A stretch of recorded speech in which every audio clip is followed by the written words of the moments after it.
Okey, Assalamualaikum warahmatullahi wabarakatuh kepada semua murid-murid tahun 5U. Harapan cikgu awak semua berada dalam keadaan sihat walafiat. Okey. Jaga keselamatan diri dan juga keluarga masing-masing sepanjang waktu PKPB ni. Okey. Jadi hari ini kita nak sambung lagi pembelajaran kita berkaitan dengan JIRIM. Pada minggu yang lalu kita pun dah belajar tentang 3 bentuk JIRIM. Kalau awak masih ingat lagi apa dia 3 bentuk JIRIM? Yang pertama, pepejal, betul tak? Pepejal. Apa contoh pepejal? Okey. Contoh batu. Okey. Apa lagi? Kayu. Okey. Apa lagi? Buku dan sebagainya yang mempunyai bentuk yang tetap. Okey. Yang kedua adalah cecair. Cecair. Okey. Apa contoh cecair? Minyak. Okey. Minyak ada banyak minyak. Minyak apa? Minyak masak. Apa lagi? Air. Betul, air yang kita minum setiap hari ni. Okey, apa lagi? Darah kita pun samalah cecair. Badan kita banyak mengandungi cecair. Dan yang ketiga adalah gas. Okey, apa contoh gas? Okey, gas yang paling mudah kita nampak adalah asap. Betul? Asap. Okey. Lagi? Apa lagi? Kalau kita belajar pernafasan dulu, kita kaitkan okey. Oksigen yang kita sedut ketika banyak yang kita sedut masa bernafas. Apa yang kita keluarkan? Karbon dioksida. Ini contoh gas yang kita tak nampak tapi ada di persekitaran kita. Apa lagi? Wap air. Okey. Perlu kita tahu sekeliling kita ni, dalam udara kita ni mengandungi wap air. Sebab apa? Kalau kita ingat lagi, kita belajar proses pernafasan dulu. Yang kita sedut masuk banyak yang mengandungi gas oksigen. Okey.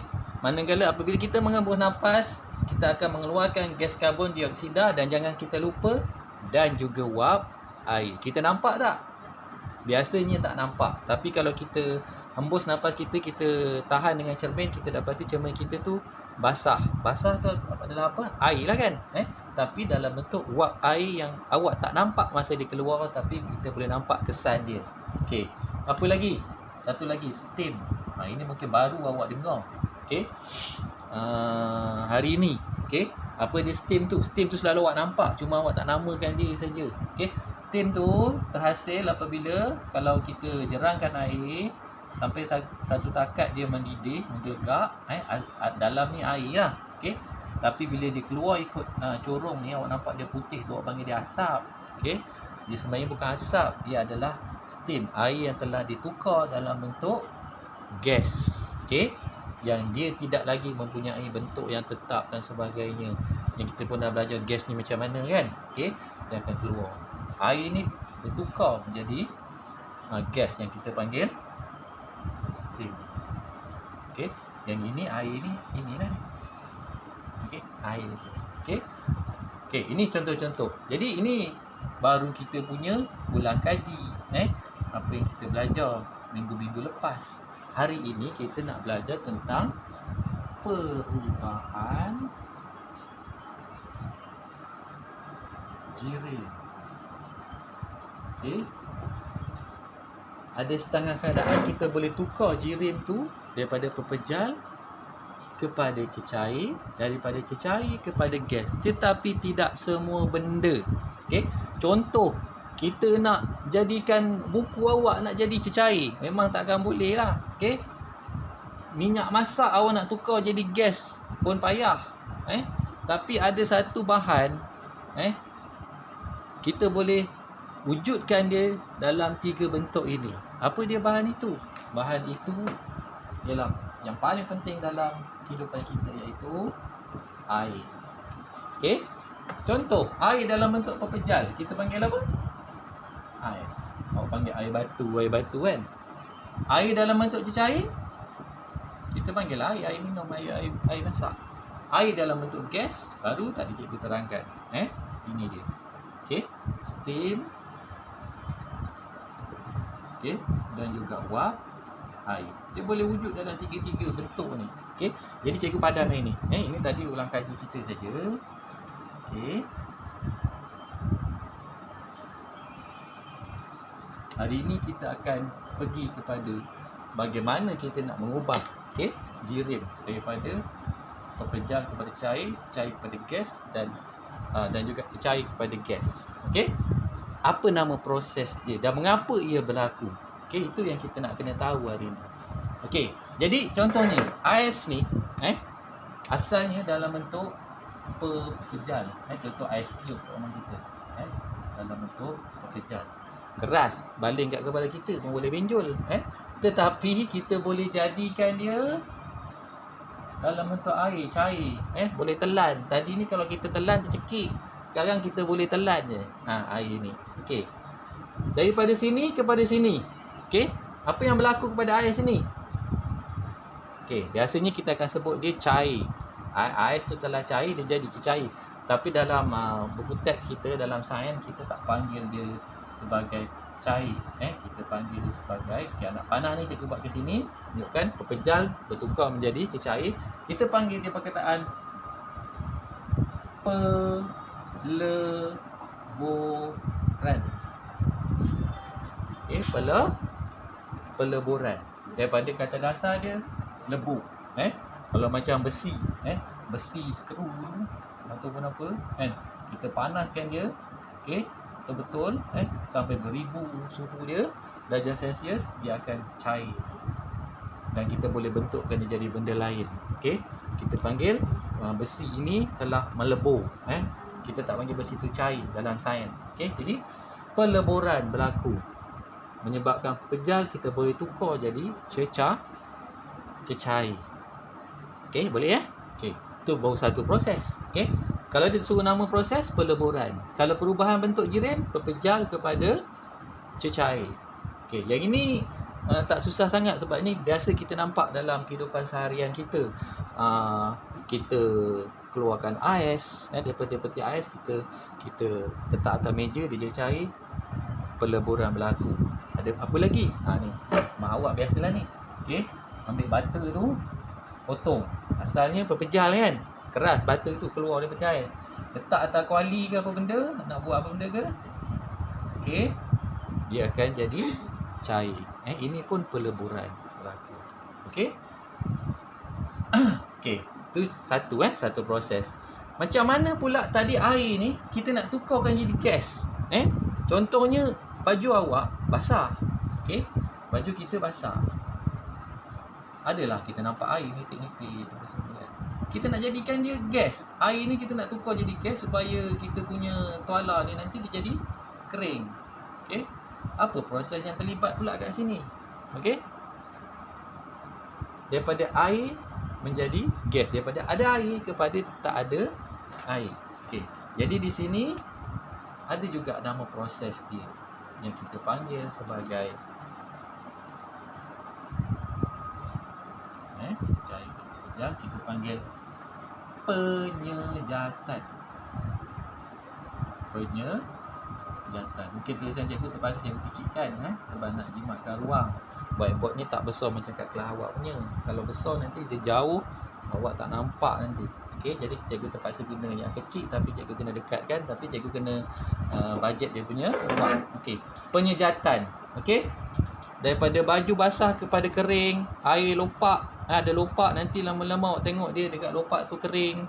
Air daripada atas lantai tumpah tadi, awak tak sempat lap, tapi lantai tu dah kering. Tadi lantai tu basah. Mana pergi air tu? Air tu telah bertukar jadi gas dan dia telah terbebas ke udara sekeliling kita. Dia tidak lagi dalam bentuk cecair ni tadi. Okey, itu namanya penyejatan. Air bertukar jadi wap air. Okey. Ada satu lagi proses, air ni kita tukar jadi steam. Tu yang cikgu tunjuk di awal tadi. Okey, cerit kita tu. Okey. Asalnya kita air biasa saja. Okey. Tapi lepas dia mendidih, lama-lama air tu awak nampak dia keluar putih ni, itu adalah apa dia? Steam tadi. Okey, dan bila kita biarkan saja terus bekalkan haba, nanti air tu dia jadi kering. Cerik awak jadi kering. Ini pernah berlaku, banyak kali berlaku. Okey. Kalau kita panaskan air guna dapur, dan sangat bahayalah sebenarnya. Okey. Jadi air ni telah sepenuhnya akan bertukar jadi yang kita panggil sebagai steam. Namanya lain, okey, tetapi bentuknya sama dalam bentuk gas. Kenapa namanya lain? Satu, kita boleh nampak. Steam ni kita boleh nampak, wap air kita tak boleh nampak. Dan cara kita nak proses yang terlibat pun tak sama. Kalau wap air tadi melalui proses penyejatan, kita nak jadikan air ni jadi steam, namanya ialah kita buat apa dengan air ni? Kita didihkan, betul tak? Selagi tak mendidih, kita tak akan nampak yang putih ni keluar ni, steam ni. Jadi bila kita didih, namanya adalah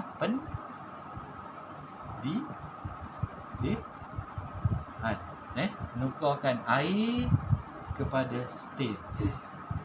Kalau penyejatan, menukarkan air kepada wap air. Okey, boleh? Setakat ni? Okey.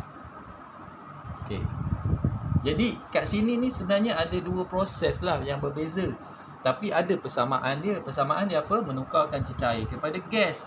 Tetapi apa perbezaan dia? Satu, dia punya bentuk gas tu, dan satu lagi dari segi perkara lain yang cikgu akan terangkan lepas ini. Okey. Apa beza dan persamaan antara pendidihan dan penyejatan? Okey. Sekarang kita nak buat satu rumusan. Mengapa pepejal bertukar jadi cecair dan cecair boleh tukar menjadi gas? Mengapa peleburan berlaku? Mengapa pendidihan dan penyejatan berlaku? Okey. Jadi cikgu ubahlah sini sikit ni. Sini sebab nanti atas ni cikgu nak tulis. Ni kita masih lagi dalam tajuk perubahan bentuk jirim, iaitu daripada satu bentuk ke satu bentuk. Okey, kalau kita tengok sini, kenapa ais boleh tukar jadi air? Okey. Ais kalau kita letak dalam peti ais, suhunya mungkin 0 darjah Celsius ataupun lebih sejuk daripada itu. Mana sifar dia? Sifar darjah Celsius. Ini unit dia Sifar, nampak bulat-bulat kan, awak jadi pelik pula, padahal cikgu dah terangkan itu. Sifar darjah Celsius. Ini ukuran bagi suhu. Okey. Itu pun kita tengok apa maksud suhu. Suhu ialah darjah kepanasan. Maksudnya kalau suhu tu rendah, maksudnya dia sejuk lah. Okey. Kalau suhu tinggi, maksud kawasan tu panas. Okey. Bila dalam peti ais tadi suhunya 0 darjah Celsius, kita keluarkan ke atas meja kita, biasanya kalau rumah kita tak pasang aircon, suhu biasa, suhunya kat sini 30 darjah Celsius. 30 darjah Celsius. Ada pertambahan suhu tak? Ada kan? Walaupun awak kata saya tak panaskan dia, tetapi sebenarnya kita dah bawa dia daripada satu tempat yang lebih sejuk kepada satu tempat yang lebih tinggi suhunya, dan ia telah menerima haba. Asal dalam ni habanya terlalu sikit sangat, mungkin tak ada haba. Dalam keadaan kita sekarang, keliling kita, kalau suhu bilik kita kat rumah kita 30 darjah Celsius, ada haba, cuma haba tu taklah begitu tinggi dan kita pun taklah rasa panas sangat. Tetapi kalau nak bandingkan dalam peti ais tadi, ada peningkatan suhu dan ada pertambahan haba berlaku pada ais ini, menyebabkan ia bertukar menjadi air, cecair tadi. Berlaku ada pertambahan suhu. Kat sini suhu bertambah. Okey, dari sini ke sini suhu bertambah. Bagaimana pula air kita didihkan? Bertambah tak suhu? Kita nak tukar jadi steam, bertambah tak suhu? Dah tentulah bertambah. Kalau tadi 30, air mendidih ni dia jadi 100 darjah Celsius. Menggelegak dia. Suhu lagi bertambah di sini. Okey. Suhu bertambah lagi. Suhu bertambah. Okey.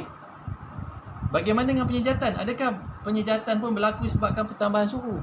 Yalah. Contoh, dalam rumah kita baju basah tadi. Suhu dalam rumah kita kalau kita nak ni, sidai dia basah-basah ni. Apa ni, dalam 30 darjah Celsius tadi. Kita nak dia cepat kering, kita nak cepat penyejatan berlaku lah maksudnya. Kita nak tuala kita tu cepat kering kat sini, kita akan letakkan tempat yang lebih panas, bawah cahaya matahari. Mungkin boleh cecah sehingga 40 darjah Celsius. Tu suhu kita lah dekat negara kita ni, lebih kurang macam tu.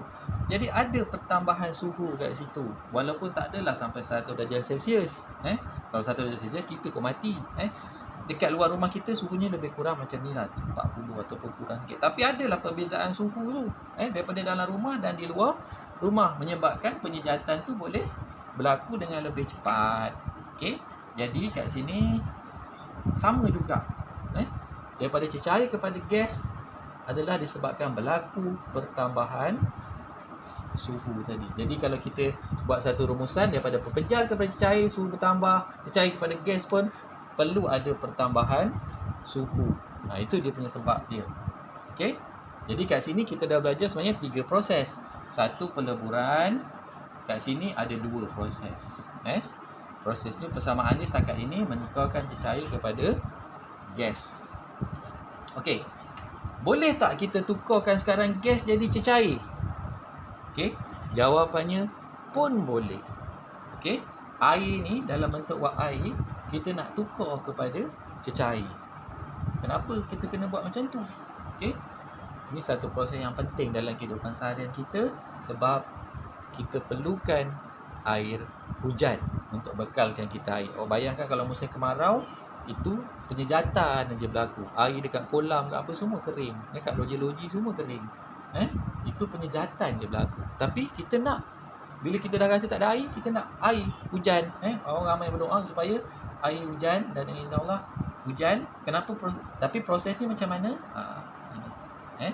Daripada apa kepada apa. Okey. Benda ni kita nampak setiap hari. Okey, kalau tak hujan pun sebenarnya ada benda lain. Okey.